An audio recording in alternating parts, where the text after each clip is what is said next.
Alright, what's up, y'all? My name's Tim Ream. I'm here today on the 33rd day of 75 hard. This is going to be an AM workout. Still do one later. Also got another one to do outside. I'm going to do that right after this. That being said, it's going to be chest day today. I'm not going to mix it up any different from any of the normal workouts and exercises that I typically do for this body part. I am going to throw abs in there.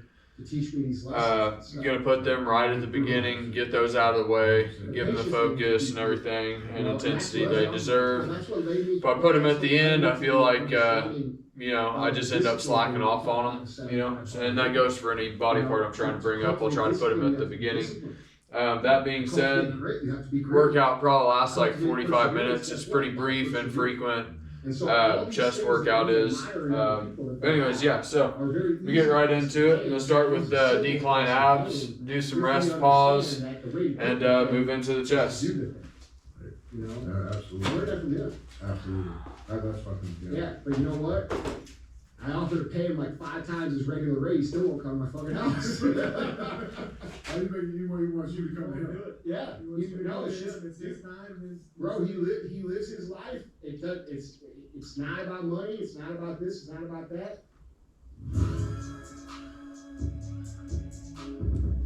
What is up, guys? It's Andy Priscilla, and this is the show for the realistic of idle lies, the fakeness, and delusions of modern society. Welcome, mother.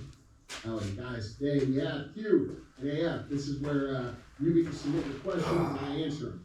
You can submit your questions a couple different ways. The best way to submit them is to guys, email those questions in to askandy@andypriscilla.com. And the other best way, probably the second best way. Okay? If that was the first best way, there has to be a second best way. The second best way is to drop them in the comments if you're watching the show on YouTube. For those of you who don't know, we are uploading full episodes on YouTube now. I know we're audio heavy. We've been doing it close to a decade on audio. But for those of you that want to check us out on YouTube, we are uploading those full episodes there. And we have a couple of cool YouTube exclusive projects, so you're going to want to go subscribe to that either way. But yeah, submit your questions there. We'll pull them out. We'll answer them on the show. That's what this show is about. It's mainly personal development, how to win in life, how to win in business. This is an entrepreneur-focused podcast for the most part. CTI stands for Cruise the Internet, and that's kind of where we cover what's going on in the news. We talk about it, we throw some headlines up on the screen, we make some jokes, we talk about what's true, what may not be true, and try to help navigate through the plethora of bullshit that we live in called society right now. So, and it's definitely not politically correct, so like if you're expecting that, it's not. Other times we have real talk. Real talk is 5 to 20 minutes of me just giving you guys some real talk. And then we have full length. And full length is what you guys are used to with most podcasts, where it's a few people sitting around having a conversation. And was going to take the day off today, but it's kind of like abs day, so I'm kind of excited to do them. They're not necessarily my favorite body part to work, but I can definitely say as I'm entering and getting deeper into the spring cut, that like I'm starting to put more of an emphasis on abs, and I'm actually starting to look forward to the workout a little bit more. So I'm starting to see the results too, right? So it gives you a little bit of motivation. I'm not saying that to brag, I'm saying it because it's a fact. I try to share these things with you guys, and I ask very simply that if what we talk about helps you, please share the show. If it makes you laugh, please share the show. If it helps you see through the bullshit of what's going on in society, please share the show. If you think people need to hear it, please share the show. And we call that the feed. So when we say, hey, pay the feed, that's what we're talking about. Just very simple value exchange. If we did good, share it. If we didn't do good, if you didn't like the show, don't feel obligated to share the show. I'm totally cool with that too. So, what's up, man? Hey, what's going on, brother? So I went to the mall Sunday, and I walked through JCPenney. Okay. Did you shoot anybody this time? No, not this time. People don't know that story, where you almost had to shoot that dude in the fucking mall. Dude, DJ got, same mall. Yeah, DJ got caught up in the middle of a literal shootout at our mall here in St. Louis, about what, 2 years ago? Yeah, about 2 years ago. Actually, right around this time. I've seen this ab workout. It's like an Asian dude was doing them, dude. His abs were just like, I was in JCPenney. yeah, dude, they was good. But anyways, basically takes like this sling and you hold it with two hands. I think everybody. And at the end of the sling, there's like this, I don't know, probably like a 10-pound medicine ball or something in it. And he just sits there and swings it back and forth like this. I'm like, damn, that probably would work your core out really, really good. So I've been wanting to get that. And I was just looking at it like, damn, that thing probably worked the shit out of your core. But I don't know, maybe try to track it down. I actually did look it up on Amazon and try to find one, but they want to sell the sling with the medicine ball, and you have to buy all the medicine balls instead of just like, I forgot how it was, but it's kind of ridiculous. It was like, I'm not fucking paying that much for that thing. Like, I could probably make one at home, like something similar to it, but I just hadn't actually taken the time not to do it. Hadn't been that important to me. Usually if you're looking for like the best workout, like there's not a best workout. Like you're trying to get out of, and what would it be called? It'd be like trying to look for an easier, softer way than just doing and putting in the work.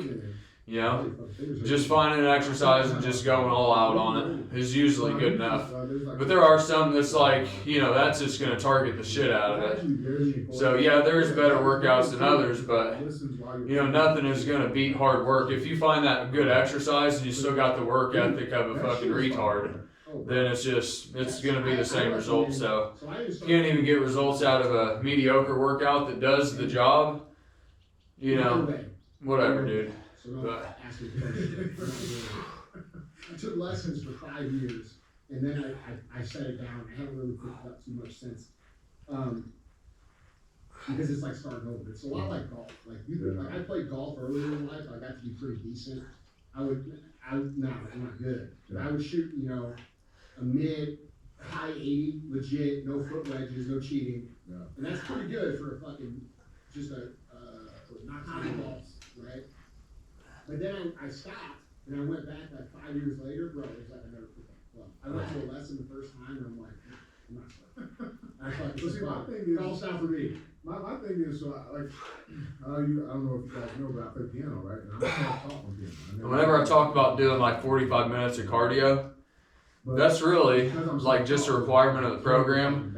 I would not sit there and do 45 minutes of running and jogging, because for one, the program I'm on is a 75 hard program, and I've got to really mix it in to where it's gonna help me still accomplish my goals. And the best thing that I found is 45 minutes of walking, and it's just walking, but still gonna expend. If you're on a brisk walk, you're still gonna expend like 300 calories plus. But that being said, my whole goal is to keep building muscle and then get ripped at the same time. And the thing with running is it actually will start to break down muscle, because it's such a, like, especially with cardio, it basically what I'm saying is like cardio, hard cardio, like running is usually counterproductive to bodybuilding, because it starts to look for a fuel source and it'll start breaking down the muscle. And so basically walking is pretty much superior to it, because it's a low expenditure activity. And they basically say if you can't talk while you're doing the activity, like if it's too intense to where you can hold a conversation, then it's probably too intense and you're going to start losing muscle. So they say walking is the best, so I've just been doing some walking, and you know, if I actually take that out of my routine or whatever, then I can actually see a difference from one day to the next too.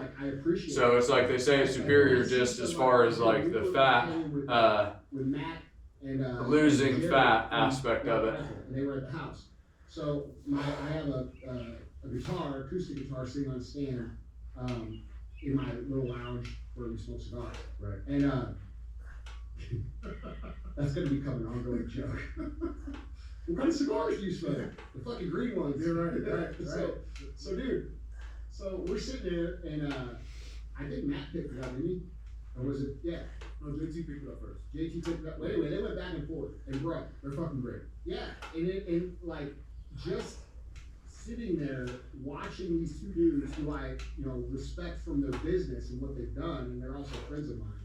But And then seeing him have that skill set on top of that, like it's just such a cool thing to know how to do. For sure. And I don't know, like I kind of want to pick it back up and start getting back good again. But dude, I want to hire an instructor that will come to my fucking house 2 or 3 nights a week and fucking sit with me for a couple hours. You know, one thing also never made much sense to me is like the whole cutting and bulking aspect about bodybuilding. They're like in a different Like, fucking world. It's all different. So you're telling me that you're gonna start eating a lot of food, and then you're gonna get fat as shit, and then before your competition you're gonna have to cut all that weight back off again? Like, I always felt like there was a better fine line in between getting really fat and you know, like I just didn't feel like it had to be that drastic, you know. I feel like you can still bulk but still get to the point where there's like you're not too far over your maintenance calories, but you're still seeing sufficient gains. You're still fueling your body enough with sufficient calories to build the muscle that you're looking to build. I just didn't really, it never made sense to me why you actually had to go until, like, you see Lee Priest, he's like real fucking fat and shit. Like, dude, the harder and bigger you go in a bulk, then the harder you're gonna have to go in your diet and a calorie surplus for a longer period of time. It's just like, that shit ain't enjoyable, dude. Like, I don't know, like, it just never made sense to me. So I feel like if you can stay in that 10 to 18% body fat range from your cut to your bulk, if you can stay in there with visible abs, I feel like you're still giving your body the fuel that it needs to, you know, hit new PRs and gain strength, which is going to in turn gain muscle. And really, if you have to diet super hard with a lot of cardio, like, you're going to be sacrificing a lot of that muscle anyways. And not a lot of it, but I mean, if you can gain 5 pounds a year or 10 pounds a year as a bodybuilder, that's a big accomplishment. So if you lose 2 or 3 pounds of that during your cut, like, what the fuck is the point in that? So it almost makes more sense to me to be like on the leaner side and then build muscle, because then you don't have to diet as drastically to get it down, and then you won't sacrifice as much muscle. Which there's different foods you can eat, you know, more protein, less carbs, and, you know, more walking versus hard intense cardio type of you know, regimens that you can do to help prevent muscle loss in that cutting phase. But still, just, I don't know, that trade-off never sounded that good to me, and it sounded kind of it just sounded a little counterproductive. It's that bro science stuff that everybody hears about, everybody does, but it's like, I don't feel like that makes much sense, you know. And you can play a whole 3 or 4 minute song. Do one more of these sets here, and then we'll get into chest. Yeah, that's the level. So that's the level. Like, now I used to be like, fuck, that's an incredible talent. And he'd be like, that ain't a talent, dude. He's like, I've been playing since I was 14. When I was going, or 8 or whatever it was, he was probably in his 50s whenever I was going through. So I mean, he's older, but he's been playing his whole life. And it's funny because it's a lesson that I remember. He taught me 2 valuable lessons. One, he used to always say, Andy, you're not very patient. You need to be more patient. You know how you get more patient? And I'd be like, no. And he'd be like, by doing things that require patience.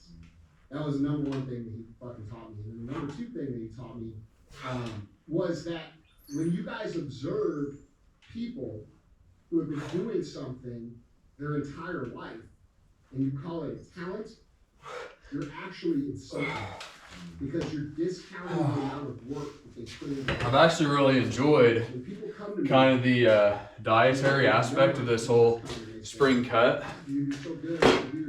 I hadn't, like, I've been into kind of diet and nutrition, but like really getting it fine-tuned and getting it precise on precise nutrients with a scale.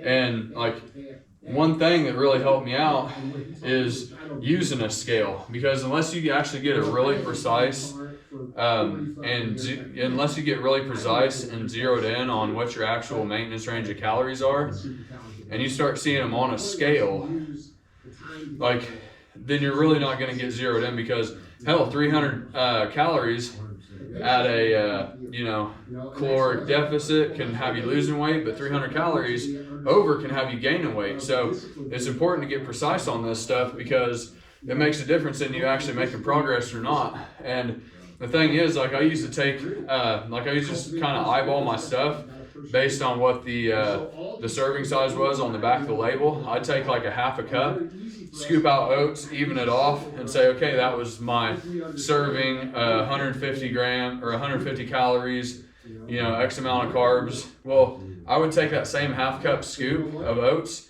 and I'd weigh it out, and it was like 10 grams over. So I'm like, damn, there's actually like an extra like 30 grams there, or 30 calories there.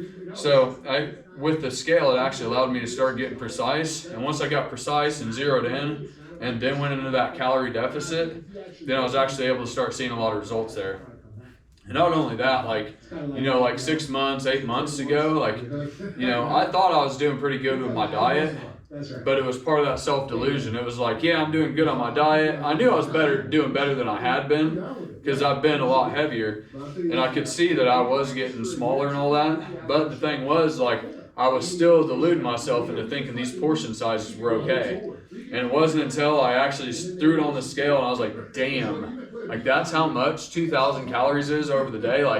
That's not that much, but it was still like, dude, you've got to adjust to that, because if you don't, then you're never going to get this ab aspect of your nutrition down. And it wasn't until I actually started weighing it out was I like, fuck, that's it. Okay, got to get mentally prepared to have this as my new intake for the entire day or whatever it was. And one other driving factor that has me really striving to get my core right and my abdominals right is because they say that 2% of gym goers have a six-pack.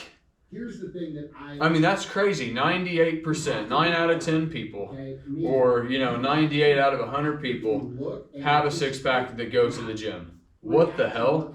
And really the only thing standing in between you and a six-pack is finding your caloric deficit and sticking with it. That's it, dude. So it's almost like, I don't even want to say you're in the top 1 or 2% of gym goers, because I feel like there's better people in the gym with technique and all that stuff, and that might not be other people's goal. But I mean, just statistically wise, it says that you are in the top 2% of gym goers. And for me, it's like, if I've got the muscle, I've got all those other aspects there too, and then I hone in my diet, then I feel like I really am in the top 2 or 5% of those gym goers worldwide. Which obviously there's people there for strength, there's people there that have the dietary aspect, they went to school for the stuff, so they're actually really fine-tuned athletes too. But it really ain't until you get all this stuff culminating into the mix and you got your body operating at like an optimal peak performance state that I really think that all that knowledge culminates, and it's actually in play in your body. It works out, it checks out, all the theories do, and that's what culminates you into being that kind of elite level athlete and all that stuff. But okay, so that's just some diet nutrition stuff. We'll probably get more into it a little bit as we go along this workout. I've got everything set up over here. I'm going to start out with incline standing, basically like a cable fly. Kind of throw my foot back a little bit, arch my back, and just open up the flies. I'm trying to target that, top of the pec here. And I find whenever I do that, it just falls, all that weight that I fly falls right onto the top of that shelf there. So I found it's a really good exercise to target the upper pec there. And let's get into it, man.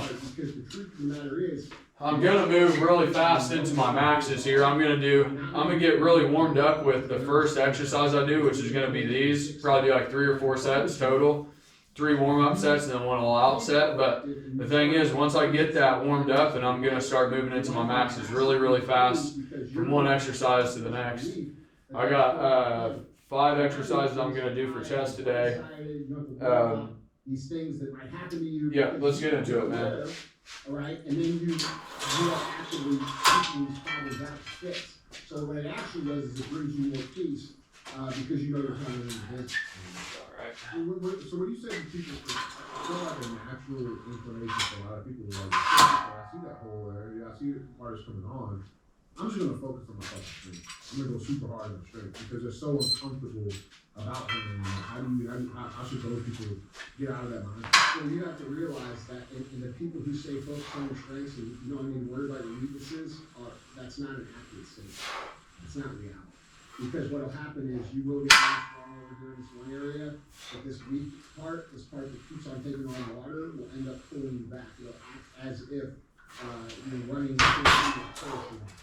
And that too, like you can actually stay flexed that entire time. Like if you keep that tension on there, it's actually a part of that. It's an exercise where you can actually really flex and contract the entire time and all the way through into the stretch, like everywhere on that entire movement. You gotta sometimes kind of a little bit heavyweight for a warm-up set, what have you found? but it is what it is. I don't really feel like changing those weights out. I mean, do you embrace it, or like is it the suck and you know it's the suck? How do you look at it? How do I personally look at it? I enjoy the things that are extremely difficult because I know that people. It's kind of weird because like sometimes I'll see. Well, it doesn't even matter. Like for example, when I go out, make sure this is a lot of you guys watch me. You see me out, doing the Live Hard program, and it's fucking minus 27 degrees, like it was a month ago. It's kind of weird. What I'm trying to say is basically I'll see the scales stay the same, which I could be like have water weight or something. I don't know what it is, but I see my abs are more visual. So it's like I had to have lost some sort of weight. So it's kind of like, what the fuck, dude? Like, I guess maybe I'm losing it in a different area of my body. I don't know what's going on sometimes, but sometimes a good way to track your progress is to take your measurements when you first start, and then whenever you know you're at a calorie deficit, you know you're losing weight, but you don't really see it on the scale. And sometimes your calorie deficit is so minuscule that you ain't going to see those incremental weight changes from one day to the next. But if you took the measurements beforehand, then you're going to be able to, see what your waist size is, your arm size, leg size, especially thighs and stuff. And you'll actually see those, decreases in size whenever you don't actually see it on the scale. And you can still see and track your progress, even though, the scale isn't showing you what you really want to see. Because you're sacrificing muscle too, or you're sacrificing fat and then probably putting on a little bit of muscle. So, I mean, if you're really not at a high caloric deficit, then you're really not going to see, weight decreases every single freaking day like clockwork. It's going to be very minuscule and just be in the form of ounces, really. Like probably 4 ounces a day. Like on a typical scale that's not that sensitive, you're not even going to really pick that up. So your tape measure is going to be one of the better ways to do it if your calorie deficit isn't that big. If your calorie deficit is big, then you are going to be able to see that you're losing half a pound a day or whatever it is, so. Or it doesn't exist. And so a lot of people. That was one of those trial and error things that I had to do or found out whenever I first started this. And that's the reality. And so when you understand that that's the reality, especially if you're in business, bro, you have competitors.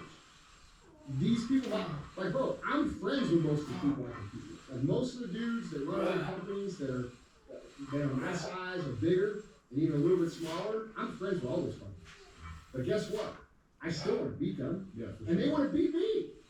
And when they beat me, because sometimes they do, you know what I say? Fuck, dude, that's good. I can do that, I can do that better. See what I'm saying? So you allow these little micro competitions in your own brain to drive your progress forward. And a lot of people do themselves a disservice because they don't feel comfortable saying that they're competing with people and that they want to win. But the reality is that that's the way the world works. You can deny it all you want, just like you can deny it. Yeah, I was going to take the day off yesterday, or today, because I usually would have had my day off yesterday, but I ended up doing arms just to kind of get it on film for you guys. So I'm kind of moving into, my routine a little bit faster than I normally would like to. But, it is what it is, man. I'm just gonna, if I feel like I need to throw in some rest days. And this is why it's important to be intuitive with your training. If you actually get to the point where you feel like you're starting to get exhausted and overtrained, then it doesn't matter if you're in the middle of your split or whatever. Like, dude, fucking take a day off and give your body what it needs, what it's asking for. Yeah, listen to your body. The older you get, the more you're going to listen to your body rather than just push through on silly things, because you know it's in the name of progress. It's better to stop while you're ahead so you can pick up on another day rather than just keep running yourself into the ground. You know, it's a longevity thing, and just, you know, it seems slower, but it's actually going to be faster because you'll be able to reset and just keep making progress. All right, we'll go with this heavy set to failure here. I only ended up doing two warm-up sets. That's because I started with heavier weight, and I just ain't gonna be able to go up too much farther in weight on this exercise, so we'll go right into it. Let's say 8. We are taught you could be anything. You could be a doctor, you could be a lawyer, you could be a president, you could be anything, right? But as time goes, by the time you're a senior in high school, they're telling you like they told me that you're a fucking idiot. And that, dude, you should just, relegate your dreams to being a regular person. Yeah, that's right. And so that shit is weed like when I was a senior in high school, I was I've told the story a number of times, so it's relevant. I was told, they said, well, what do you want to do? I told them where I wanted to go, what I wanted to do. And that was Andy, cream of the crop, man. That's a path for people that are cream of the crop, and that's just who the fuck you are. And I remember that shit burned in my fucking brain like it was yesterday. I'm glad it was said to me because I used it as fuel, but I'm just saying as an example, that's the over the course of 17 years, that's the progression of humanity. And so people come out of school where they should be prepared for actual competition. They come out thinking that competition is immoral, that it's wrong, that it doesn't exist, or that you can opt out. See, whenever I'm working all the different body parts, I like to have that first movement, like whenever I do back, I do like a pull down, cable pull down, or pull over to pre-exhaust the lats before I ever go to my main workouts, which would be like pull downs. And basically, I'm pre-exhausting the lats, but what I feel like it does is it almost, whenever you kind of pre-exhaust it like that, it almost becomes the weak link in that chain. And then whenever you go on to the next exercises after that, it's almost like all of the, since it's already kind of pre-exhausted, it's like all of the tension and weight really is more accentuated on that muscle group, just like all the weight would be kind of bearing down on a weak link of a chain. And so I like doing pre-exhaustive movements before I move into my regular routine, just because I feel like it's just that much more pressure and tension on that muscle group I'm looking to work. Therefore, the intensity is higher and just all that stuff too. So that's one reason why I think it's good to find a pre-exhaustive type of exercise before you actually get into all of your main movements on all the different muscle groups. So that's with hamstrings, that's with quads, that's with shoulders, like every muscle group you're gonna end up working. Alright, I'm gonna move into maxes pretty fast, so I'm just gonna do one warm-up set on each of these exercises and then go into the one set to failure on them. Bringing that volume down a little bit. Whenever people become successful, they become evil or this or that or this. Notice that you don't see anybody with significant financial status saying any of that shit. It's always the same motherfuckers. It's either people who are totally broke or it's fucking coaches that haven't actually built anything that are trying to sound idealistic to appeal to people who are also broke. Yeah. So that's a fucking lot.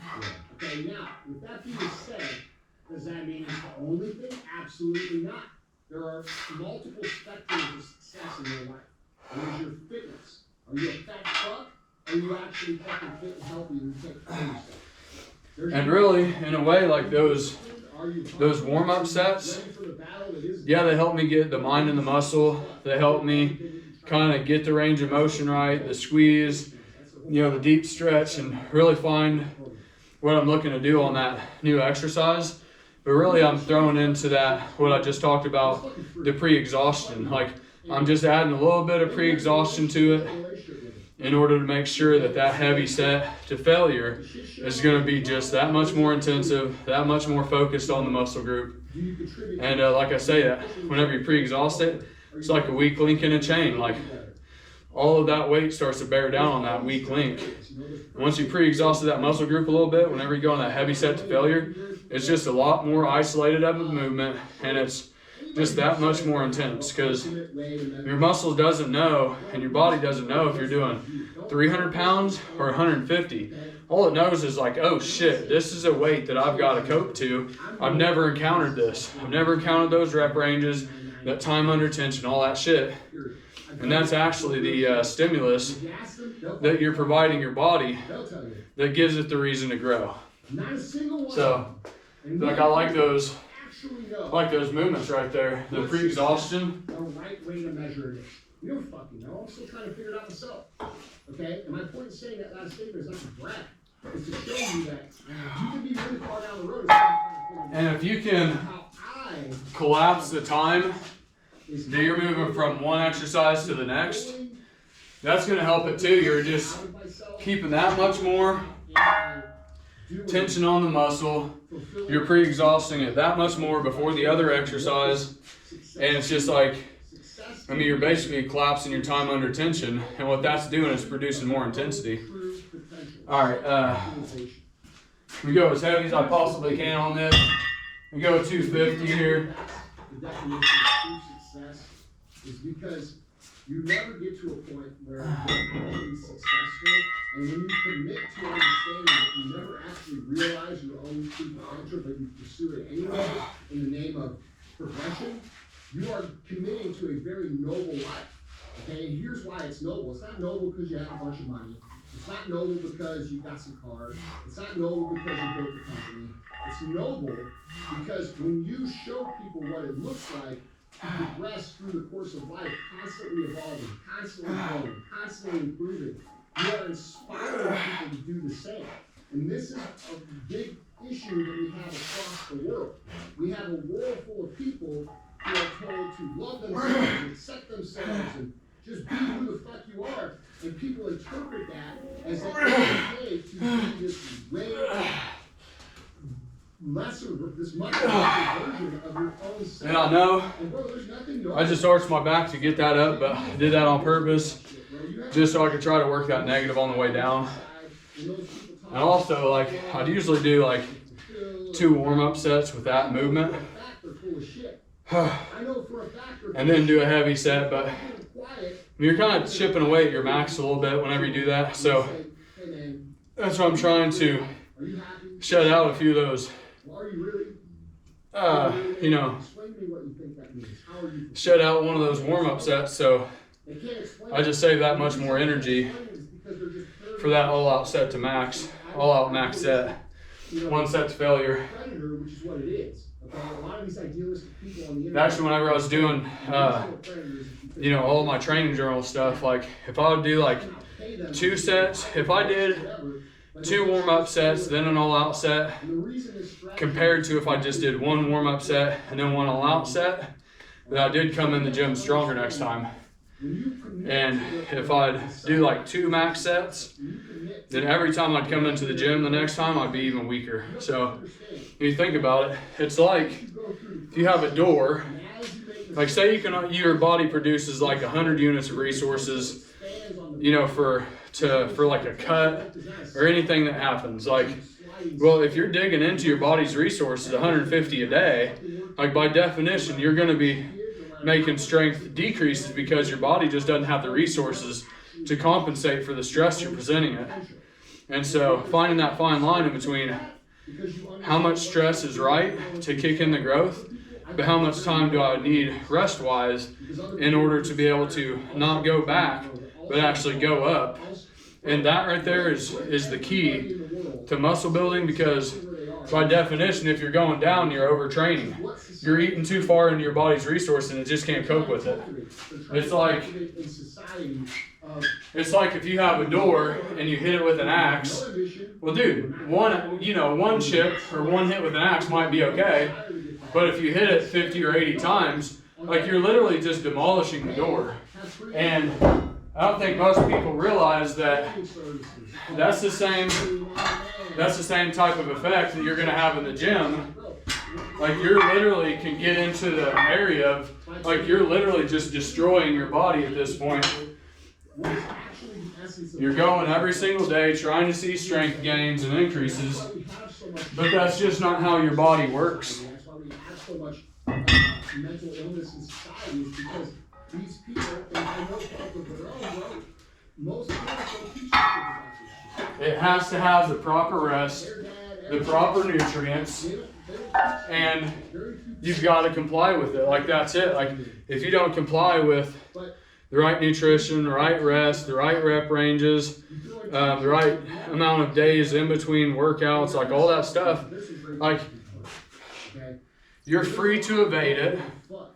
Okay, not take it into consideration, but you're not free to evade the consequences that come with doing it. So it's like, no matter how much progress you want to make, unless you comply with the way things actually work and your physiology and your biology, all that shit, then it doesn't fucking matter, dude. Like, you're not gonna make those gains. It's definitely not about that, bro. These people don't know what the fuck they're talking about. And any single one of them, you put them on my show and I fucking expose you. I'll expose them right on your face. They don't know what the fuck they're talking about. For free. I will. I'm just saying. If they came on my show, I could get them, in fucking less than 5 minutes, I would expose if they actually don't know. And you know why they don't know?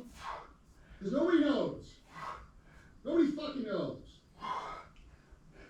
Like, I'd be a liar if I sat up here and said, that's the way. That's just the way I interpret it. That's the way I see it. There's a million other ways to see it. That's how I'm not gonna go too far in that pre-exhaustion on that set there. If you don't agree with it, you want to be a fat slob. Yeah, that's like one of the reasons why I didn't make as much progress for so many years, is because I had ideas about how I thought this entire thing worked that weren't real. They weren't congruent with reality. Like, there's an aspect where there's reality and then there's what we would like reality to be, and we're working based off of those principles. But whenever you can, get to the point where this is reality and I've got to shift myself over to the way things work and comply with nature, comply with the calorie deficit, comply with the growth and stimulation factors that our physiology is under. Like, until I can get to the point where I'm working the things that work in reality, then I'm not going to actually see results. And just like whenever you're operating off of that stuff you think is a good idea but ain't, you're just working on bad theories, and you really are laboring under false pretenses. You're just spinning your wheels, dude. All right. We get one more set to failure, or a set to failure on the dips here. I haven't been going with crazy weight on these dips. I would like to do more weight, but the simple fact is the weight's starting to, as it goes up, or like whatever, it's starting to pick me up out of my seat. I'm just too light to keep the amount of weight and the stack down in the back, so I've had to kind of go with a moderate weight that I can just get a real good squeeze and focus on that pec muscle and just drive it to failure the best I can. That's the gist of CTI. So if you don't have a sense of humor, you won't like the show. If you don't care about what's going on in society, you won't like the show. But if you don't care what's going on in society, you shouldn't listen to Q&A app either, because the reality is it's for us to go out and live in life. We need a certain environment to live in. No different than an aquarium that has dirty fucking water where your fish die. If our freedom goes, our ability to make money goes. Okay, so you need to listen to CTI so you understand what the fuck is going on, and then you listen to Q&A app so we understand better in everything that we do. Okay? Other times we tune in, we have real talk. Real talk is 5 to 20 minutes of real talk that I think you need to hear. And then we have full length. The full length is basically what you guys are used to seeing on most podcasts, where we have a guest join us and have a conversation. Yeah, that's the formats of the show. That's what we do here. There is a name for the show. Now, if you don't know who I am, I had this podcast called the MFCEO Project for a long time. It's the #1 entrepreneurial podcast of all time. And it is a comprehensive library. And by the way, you can find this library if you scroll down the audio feeds all the way down. and you started episode 1, the first 330 episodes on this feed are the MFCEO project. So, for the trade of the value of the experience that I have in life and business, I ask for a fee. And the fee is very simple. Just share the show. If we do a good job, if we provide value, if we help you out, if we share some knowledge that makes you better, if we give you new perspective, we make you laugh, we entertain you, please give us a share. That's how we grow the show. We've maintained a top for the better part of a decade, strictly off word of mouth. That's how we operate. We don't run ads to promote the show. It stands entirely on word of mouth, which is something that we're very proud of. And by the way, we couldn't do that without you. For those of you guys that do share the show, we appreciate you very much. Thank you so much for continuing to press us to the top of the charts. All right, I'm going to go to an incline What we had to say. So, on the bench, just incline cable fly. do a good job, share the show. Do probably 1 set to failure on that. We're shitty, don't share it. Then go to a standing That's pretty rare. set to failure. Probably 1 set of each, and then that's about it.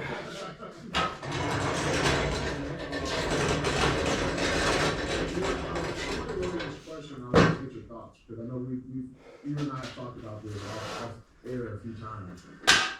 What's your take on the whole idea of dreams, right? Like, do you think dreams have deeper meanings? Like the person I think the gist of the question is like, he's having this constant dream, and he's had it like, I think it's 15 times in the last 100 days or something like that. Like, do you think they have all like I was just talking about hitting plateaus with your workouts. If you're stuck at a certain weight, or you just can't get past it, a lot of times you'd think like, oh, I just need to try harder. But the thing is, you're actually probably just needing to take a little bit of time off, because you're kind of breaking yourself down and you're not giving your body enough time to recover. Because if you think about it, as you go up in weight, if you're pushing more weight, then the amount of stress you're putting on your system is getting exponentially bigger. So, where it might have taken you 3 or 4 days to recover, now that you're bumping up weight, like it might take you 3 or 5 days to recover, but you're still on that same regimen where you're working out every 4 days. And it's just like you're not giving your body enough time to compensate to that stress. As they actually get exponentially bigger, those rest days are actually technically going to need to get bigger too, because you're putting more of an inroad into your body's resources and recovery ability. So that's one thing a lot of people don't think of. And it's like, it's not about doing more work. Actually, sometimes it's about doing less. And there's a couple other factors too. Is your nutrition all the way there? Because if you don't have the calories, then you can't create something out of nothing. Like, that's impossible. Is your rest there? Are you getting enough rest at night? Are you truly going past your body's capability? Are you doing enough to stimulate the growth? Those are the main factors right there. But, if something in your workout routine isn't going well, then it's going to boil down to about 4 different factors. Those 4 factors right there that you can always say, oh, my rest ain't there. Oh, my amount of rest days probably needs to be bumped up. Oh, the calories weren't there. Oh, I really didn't push that to failure. I could go harder on next set. Like, whatever it is, it's always going to come back to about those 4 different things right there. All right, let's get into this last set here. Like, you look at civilizations in the past, or you look at the Egyptians that were building pyramids. I think it's safe to say, and we still don't know how the fuck, like, with all of our technology and all of our advancements that we have in our current civilization. I thought about the pyramids. Yeah. I'm not going to cut you off. I always fucking rack my brain about how they did it. Nobody knows. No, I thought about it. I thought about how humans could have. They could have excavated all the way around and built it from the top down. Yeah. Okay. Now that wouldn't make any sense, because you have to remove like all the desert. That's a decent amount of fucking But yeah. it's possible. It's what's not possible is lifting a 400-ton brick 400 feet in the fucking sky. Well, that's what I'm saying. But like, if that was not suppressed back then, how do we know what they were actually? I don't even believe that we're the same species of human. I don't like, bro, we're so far off the fucking reservation. I didn't even count on that, how many that was. Yeah. I don't believe. This is what it is. I believe that there was a prior civilization to humanity that inhabited this planet that were I think I got 11. Or they had And even if I got 10, that's still one past my max. So I didn't go past my max on any other workout that I did today, except that one. What the fuck the truth is. I believe you deserve to know, but I believe it's no. And So I keep saying you're not going to see strength increases necessarily on every single exercise within that workout, but maybe just one or two. And sometimes I've noticed too, like if I'll do like incline barbell press, and then I won't do that for like 2 weeks, but I continue with all the other exercises I've been doing. Like it's just, if I just give that one exercise and range of motion a breather for like a week or two, I come back, I'll find out I'm stronger. Even though I might not have even went up in all the other exercises I was doing, you know, like incline cable and all that stuff. But I still actually did get stronger. My pec did get stronger with that one exercise. I gave like a week sometimes. So like sometimes just leaving one out just to get a strength increase on it whenever I do come back around to it. And just kind of pull things out and put them back in here and there as I feel like I need to. You know. All right, so we'll do one set of standing cable flies. I'm gonna try to target just kind of the mid-range chest and lower chest with that, and then that'll technically be all she wrote to the chest routine.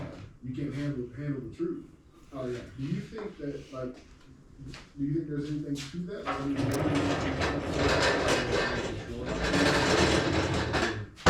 There's a conspiracy theory that's dinosaur alive back then. Bro, listen, there have been skeletal remains that are found. Smithsonian keeps it. Yes. Yeah. Like these are things that exist that most people don't know exist. Mm-hmm. There's been human skulls discovered that are fucking 3 feet across. Like these things have happened, and like there's rushed away from public knowledge. And bro, most people think fucking, you know, they think about fucking Kardashians and fucking AOC. And like that's what they're fucking, like they don't look at anything. And like, dude, I'm gonna do my best to go past max on this one. to see all this stuff, but dude, you gotta look for it. Yeah. So My best one on this is 155 for 11. There's a whole bunch of shit we don't know, and I know there's a whole bunch of people keeping us from knowing. That's the fuck I'm. Well, let's increase some people's potentials today. Yeah, and I think there's a lot of things, for example, like the law of attraction, which I talk about consistently. Do you guys really think I'd come on here and talk about this shit if I thought it was bullshit? Like, do you think I'd really come on here? Like, you know what I'm saying? Yeah. Like, I don't, like, this is real shit, and like sometimes, sometimes you have to have faith that things actually work. All right. Before you understand that they work. Now you don't necessarily. Bro, like, look, when I started implementing the law of attraction into my life and visualization in my life, I thought it was total bullshit. I just did it because I was in such a fucking bad spot. I'm like, well, fuck, it can't hurt. Right. And it turns out that shit works. It does work. I don't care what anybody says. It fucking works. So, you know, like, you might hear this and you might say, like, you know, fuck, that sounds crazy. But dude, I had some crazy things I thought were crazy. I redefined my entire existence as a human. Yeah. So, I don't know. Yeah. Well, let's increase some people's potentials today, man. Let's do that.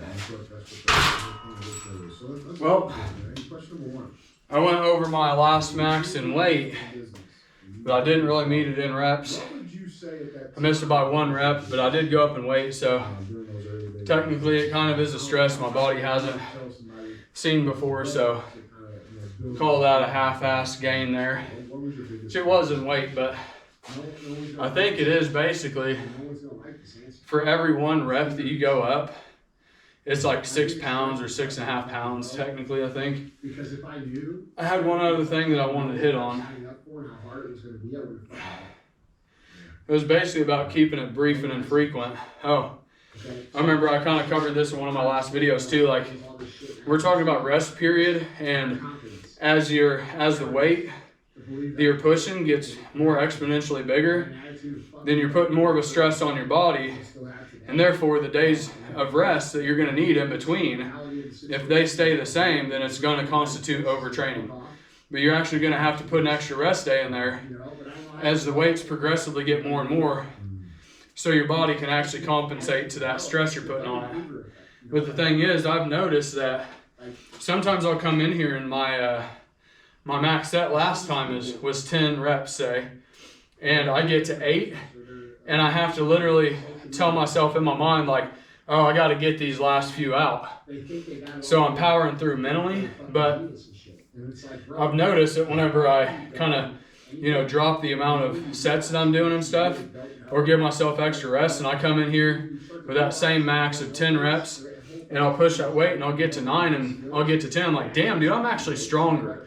Like, there's a clear distinction in between, okay, I'm powering through this mentally to go past my last max and hit a new PR, or my body's actually fucking stronger, and it can actually, you know, handle more of a load. So, you know, if you guys can start seeing that distinction, like, that's a real gain, because now, you know, you're stronger, therefore your muscles got bigger, and they got, you know, whatever. It's not the same muscles it was before.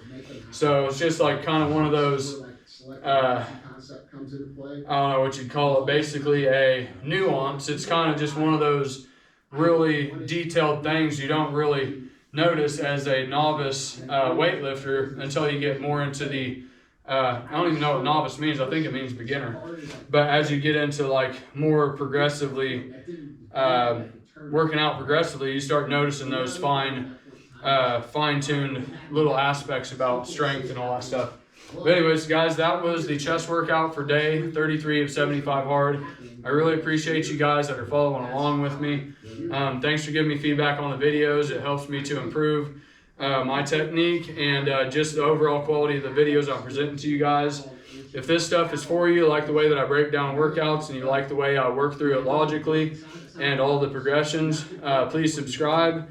If you don't like it, don't subscribe, man. We'll part as friends. It's all good, man. So I appreciate you guys, and yeah, that's day 33. Because, dude, the truth is, nobody really figures anything out until it's fucking good.